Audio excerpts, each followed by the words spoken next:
Je crois qu'il faut distinguer un bilan positif d'un succès. Pour le moment, on peut parler d'un bilan positif, avec une fréquentation extrêmement importante, des délégations en grand nombre, 19 000 délégués, 173 pays représentés.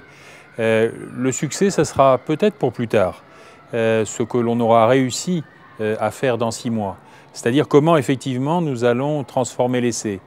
Faire en sorte que ces 1400, 1500 solutions qui ont été présentées puissent devenir des réalités sur le terrain. Sinon, ça n'a pas d'intérêt.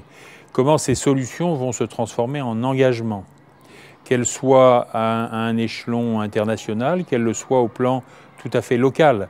Comment faire en sorte que des présentations dans le village des solutions, d'objets, de processus très techniques, très basiques, puissent circuler à travers le monde.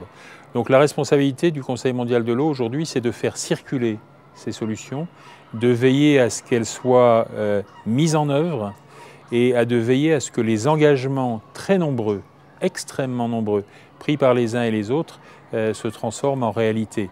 Voilà le très court terme, c'est-à-dire l'année en cours. En tant qu'organisateur des forums, avec un pays différent à chaque fois, le prochain aura lieu en Corée, dans 3 ans.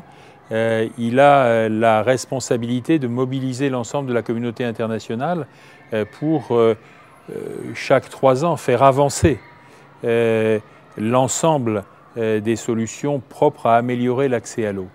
Et puis il a un autre rôle beaucoup plus politique, que j'appellerais hydrodiplomatique, qui est celui de veiller à ce que sur l'agenda international, celui des chefs d'État, celui de l'ONU, celui des très grandes organisations, l'eau soit toujours et encore plus présente. Et que, quelque part, l'agenda de l'eau soit un agenda de plus en plus politique et qu'à l'inverse, l'agenda politique soit un agenda de plus en plus consacré à l'eau.